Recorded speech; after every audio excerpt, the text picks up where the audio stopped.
오늘 시장이 폭락했습니다. 엔비디아는 6% 떨어지고 마이크론은 13%나 떨어졌죠. 샌디스크 11% 떨어지고 반도체뿐만이 아니라 소프트웨어까지 매도가 나왔습니다. 그래서 AI 관련된 종목들은 전부 하락을 했는데 심지어 전력 쪽도 하락을 했죠. 이튼, 캐터필러, 인프라 회사까지 떨어졌습니다. 작년 4월 달에 트럼프 대통령이 상호 관세를 가지고 주가가 그때 크게 떨어진 적이 있었죠. 이번 하락이 이때 이후로 가장 큰 하락이라고 합니다. 그래서 얼마나 오늘 시장이 큰 폭으로 하락했는지 볼 수 있는 부분이죠. 왜 이렇게 하락했는지 설명을 해드리겠습니다. 우선 5월 고용이 깜짝 호조로 나왔는데 추정치보다 2배 높게 나왔습니다. 그리고 4월치도 상향 조정되었고요. 비노 고용 지표가 17만 2천이 나왔는데 추정치가 8만 8천이었습니다. 그래서 2배 가까운 지표가 나왔고 고용 시장이 이렇게 강하게 나오니까 이제 금리 인상설이 또 돌기 시작합니다. 현재 연방 기준금리가 3.5에서 3.75인데요. 이번 연도 12월까지 3.75에서 4까지 오른다가 이제 38.2% 확률로 채권 시장은 보고 있습니다. 그리고 두 번 금리 인상 4%대까지 올릴 거라는 확률은 11%로 보고 있고 세 번 금리 인상 1.3%로 보고 있습니다. 금리 동결은 47% 확률로 보고 있고요. 그래서 50% 이상이 이번 연도에는 최소 한 번 금리 인상할 것이다 라고 채권 시장은 보고 있는 겁니다. 자, 그래서 10년물 금리가 일주일 중에서 가장 높은 수치까지 올라갔었고요. 이렇게 금리가 오르기 시작하면서 달러도 올라가기 시작합니다. 원 환율은 1,560원을 찍었었고요. 현물금도 고용지표가 강하게 나와서 금리 인상 베팅이 커지고 올해 상승분을 다 모두 반납했다고 합니다. 올해 금이 정말 많이 올랐었는데 그 상승분을 모두 반납을 한 거예요. 자, 이렇게 고용지표가 강하게 나왔는데도 불구하고 주가가 떨어지니까 트럼프 대통령이 나섭니다. 장 시작하고 1시간 뒤에 트럼프 대통령이 트루소셜 게시물 작성을 하는데 방금 발표된 것처럼 훌륭한 고용 보고서가 나오면 주식은 내려가는 게 아니라 올라가야 한다. 지난 200년 동안 그래왔다. 성장은 인플레이션을 의미하지 않는다. 그러지 않고서야 어떻게 나라가 위대해질 수 있는가? 라고 얘기를 하면서 이렇게 고용지표가 강하게 나오면 주식은 내려가는 게 아니라 올라가야 한다라고 얘기를 합니다. 그리고 이 발언을 3번이나 반복을 했는데요. 에어포스 1에서도 트럼프가 그 와이오밍 주에 연설을 하면서 가는 도중에 기자회견을 소집해서 하는 얘기가 첫 번째 마디가 이겁니다. 경제가 좋으면 주가가 올라야 된다. 경제가 좋은 건 물가 지수가 떨어지는 거다라고 또 얘기를 하죠. 하여튼 이렇게 고용 시장이 강하게 나오고 금리가 오르고 달러가 오르고 시장이 하락을 한 겁니다. 또 다른 원인들도 있는데요. 필라델피아 반도체 지수가 속스가 최대 무려 10%나 하락을 했습니다. 이 지수가 10%나 하락한다는 거는 정말 큰 의미라고 볼 수 있는데 물론 속슬 같은 경우는 30% 가까이 떨어졌죠. 한 배짜리가 10%나 떨어졌으니 속슬도 보시면 30% 하락해서 182달러까지 내려왔습니다. 우선 고용시장이 강하게 나오면서 금리 인상 우려로 국채금리 상승, 달러 상승한 이슈도 있고 국장도 시장이 별로 안 좋았었죠. SK하이닉스와 삼성전자 미장 AI 관련주 매도세가 촉발되었습니다. 브로드컴 실적 발표에서 AI 칩 매출 전망 하회하면서 기술주 매도세가 압박되기도 했었고요. 그래서 브로드컴 실적 발표가 이제 전밖에 안 되었었는데 그 영향이 아직까지 시장에 있다고 볼 수 있습니다. 자, 그리고 젠슨 황이 한국에 도착을 했었죠. 이번 서울 방문 기간에 몇 가지 깜짝 발표가 있을 것이다 라고 얘기를 하면서 로봇주들을 각광을 시켰는데 로봇이 한국의 다음 대형 사업이 될 것이다. 로봇 기술은 한국 산업 전반에 적용될 수 있다. 반도체 생산은 앞으로 더욱 자동화될 것이다. 현대차, 삼성 그리고 한국 정부와 협의를 진행할 계획이다. 라고 얘기를 하는데 이 젠슨 황이 작년에 왔었을 때 주가가 어땠을까요? 젠슨 황이 한국 방문할 때가 고점 신호라고 볼 수 있습니다. 이번에도 그 정확한 시점에서 하락을 했는데 젠슨이 방한을 한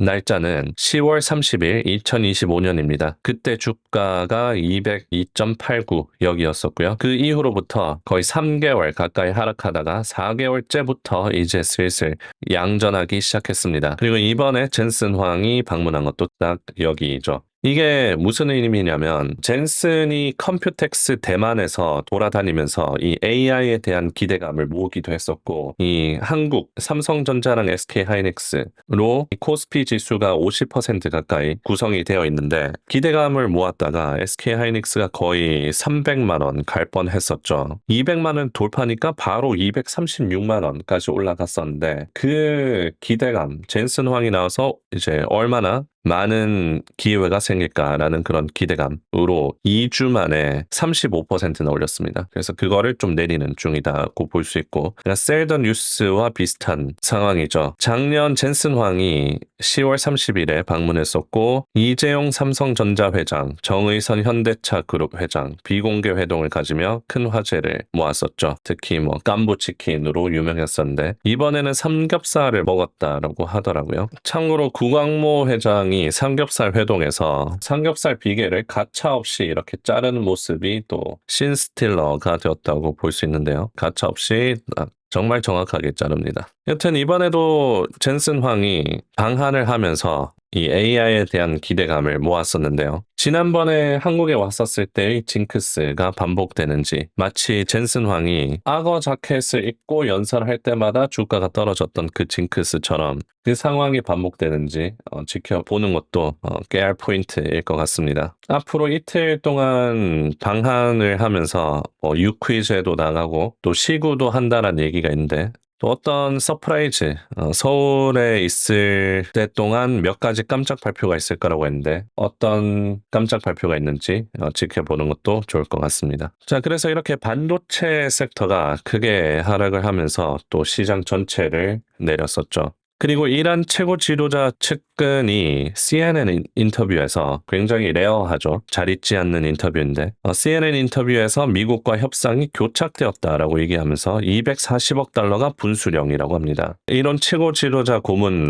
레자이가 미국이 전쟁을 재개할 경우 홍해를 넘어서 전쟁을 확대할 것이다 라고 또 경고하기도 했습니다. 핵심 발언이 이러합니다. 협상은 교착 상태에 있으며 트럼프 대통령이 이 교착을 풀어야 한다. 공은 트럼프 쪽에 있다. 동결자산 240억 달러 해제를 신뢰 구축의 조건으로 제시하면서 트럼프가 이란과 협의에 이르길 원한다면 이 240억 달러는 이란이 트럼프와 쌓고자 하는 신뢰의 시험대이다. 미국이 반드시 통과해야 될 시험이며 그래야 길이 열릴 것이다. 라고 그냥 한마디로 돈 달라는 거죠.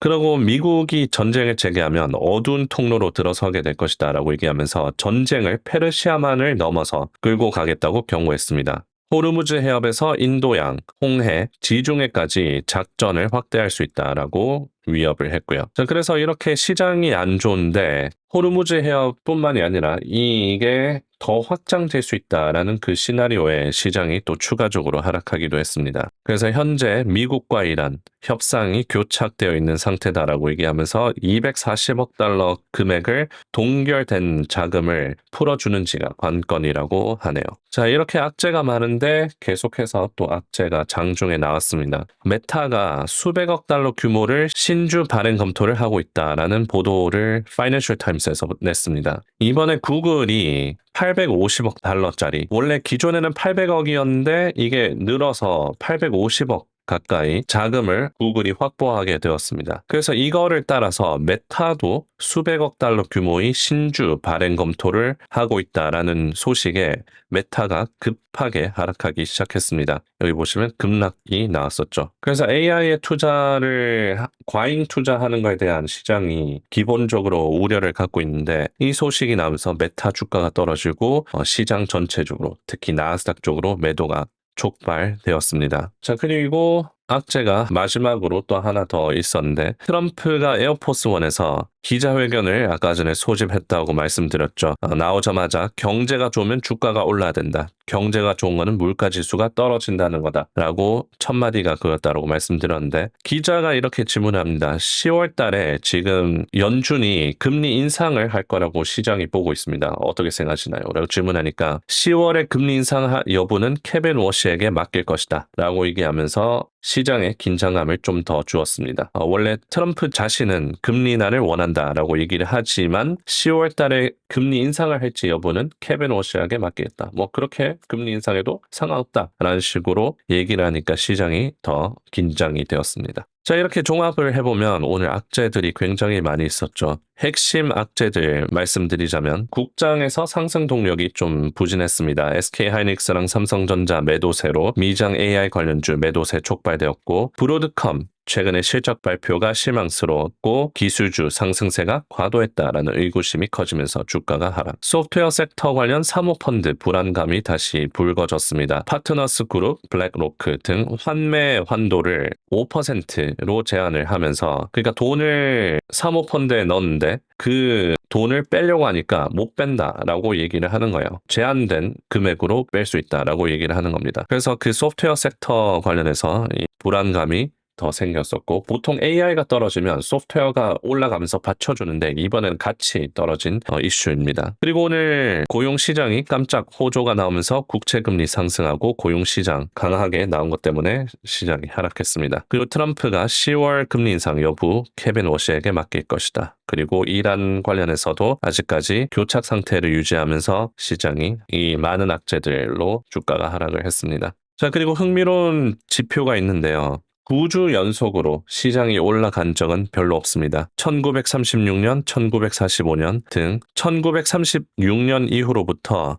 9번밖에 없었는데요. 이번에 딱 10번째가 되기도 했습니다. 그래서 이번 주까지 만약에 상승했으면 10주 연속 상승이었는데 1936년부터 9주 연속으로 상승했었을 때를 보면 그 다음 주간에 항상 마이너스로 끝났습니다. 이번에도 지난주에 상승했던 게 이제 9주째 상승인데 이번 주 하락을 했었죠. S&P가 2.3%로 하락 마감을 했습니다. 그래서 이번에도 이 트렌드가 깨지지 않았다고 볼 수 있고요. 하지만 한 달로 봤을 때는 대체적으로 초록했습니다. 그래서 크게 하락을 해도 좀 희망을 가져볼 수 있는 부분이겠습니다. 자, 오늘 시장에서 왜 하락했는지 설명을 해드렸고 이제 왜 하락했는지 이 명확한 부분들을 나눠서 보면 제가 영상에서 알려드린 악재들이 해소가 되면 이제 시장이 하락이 멈출 가능성이 더 높아질 수도 있겠죠. 이제 다음 주는 또 CPI 물가지수가 나옵니다. 시장이 크게 보는 지표 중 하나인데 소비자 물가지수가 만약에 낮게 나온다면 지금 악재가 금리 인상을 할 거라고 우려를 하고 있는데 물가지수가 낮게 나온다면 CPI가 낮게 나온다면 금리 인상 가능성이 내려갑니다. 그러면서 시장이 올라갈 수 있겠죠. 자, 이 자료들은 모두 고정 댓글에 있는 펜딩에서 열람해 보실 수 있습니다.